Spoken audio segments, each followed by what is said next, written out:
So I've done a video on precast panels before, but honestly, looking back at it, I felt like I could have been a bit clearer, especially for someone who is building for the first time and just wants to understand what's actually happening on their site. So today, I'm redoing this topic properly, step by step, and from a homeowner's point of view. And before we even get into the steps, I want to be clear about something important. What we are covering today is the installation sequence for bungalows. If you're building a maisonette, the process is different. Maisonettes have multiple floors, so the way panels are installed and tied together is a whole different conversation. I'll cover that separately. But if you're building a single-story bungalow and you're considering precast panels, or maybe your contractor has already started and you just want to understand what's going on, this video is for you. Now, this topic is actually part of Module 1 in my ABT course, which stands for Alternative Building Technologies. The full masterclass has 6 modules altogether, covering different modern ways to build beyond the traditional stone and mortar. If that interests you, you can enroll and go through it at your own pace at propertynoma.com/ABT. I'll leave the link in the description below. But for now, let's get into it. Before a single panel is lifted off the ground, your fundi has to do something that looks simple but is actually very important. They mark out the wall lines on your slab. Using taut string lines, they draw out exactly where each wall will sit, following your approved floor plan. As a homeowner, you might walk onto your slab that morning and see your fundi crouching down, drawing lines, and wonder, is this really necessary? It is. Because once these panels go up, they're not easy to move. If the lines are off, your rooms will be off too. Your door openings will be off. Your entire layout starts to shift. So this step, as quiet as it looks, is where accuracy begins. Once the lines are done, the actual installation begins. And it starts at a corner. The very first panel your fundi places is the most important one on site that day. He will take his time with it, checking if it's standing perfectly vertical, what builders call plumb, checking that it's sitting exactly along the string line. This corner panel becomes the reference point for every single panel that follows. Think of it like the first tile when you're tiling a floor. If that first tile is slightly crooked, by the time you reach the other end of the room, the whole thing is noticeably off. Same principle here. Get the corner right and the rest of the wall falls into place. Now, here's something really clever about precast panels that I love explaining. The edges of each panel are not flat. They have a tongue and groove profile. One side has a ridge that sticks out slightly, and the other side has a channel that receives it.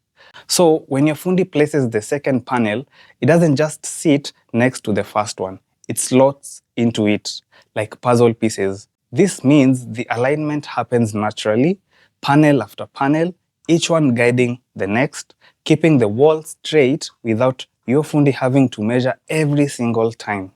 As you watch this from the homeowner's side, you'll notice the wall going up unusually fast. What might take weeks with stone walling starts looking like a wall in days, sometimes even a single day depending on your team size. But fast doesn't mean careless. The fundi is still checking alignment as they go, making sure no panel has shifted or leaned slightly out of position.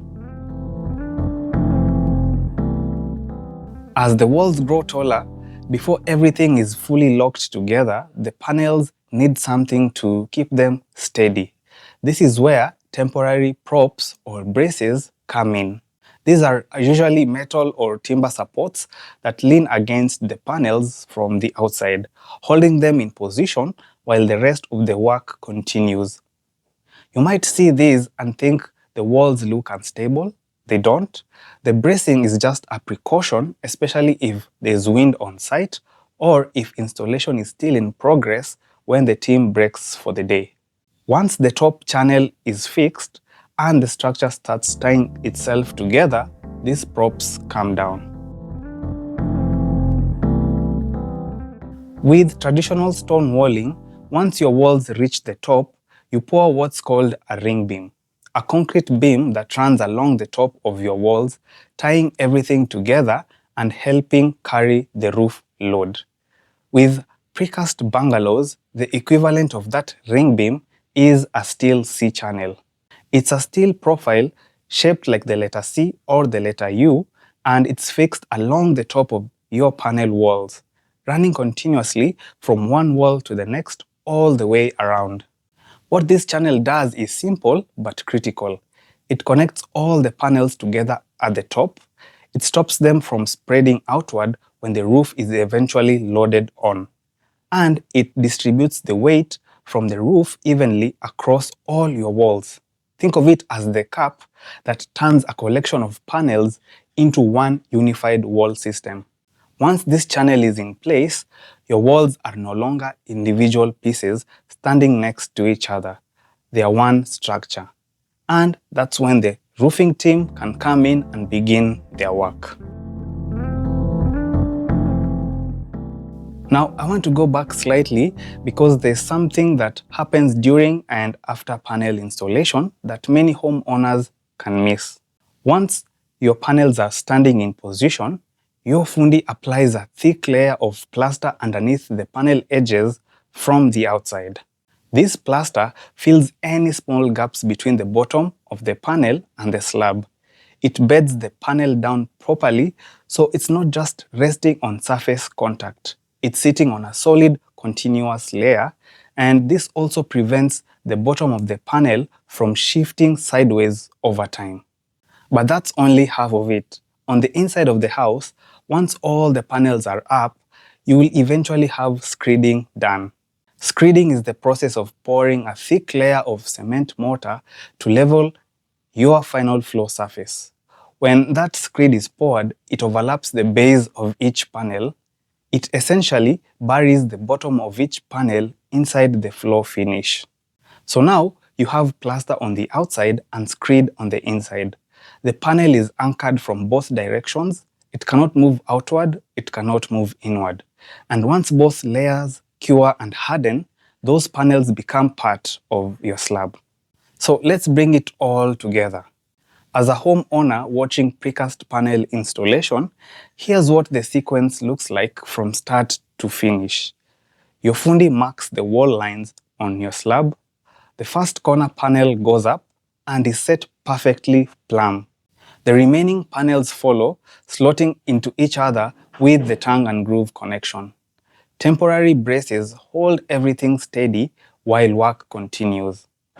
Steel C-channels are fixed along the top, tying all the panels together. Plaster is applied at the base of the panels from the outside to anchor them to the slab.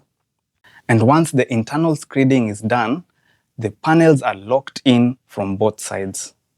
That's the process, from string lines to finished wall system.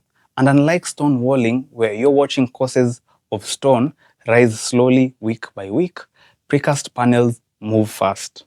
Now, if you want to go deeper on this and understand not just installation, but the full picture of alternative building technologies, panel types, costs, what to watch out for on site, that's exactly what the ABT Masterclass covers.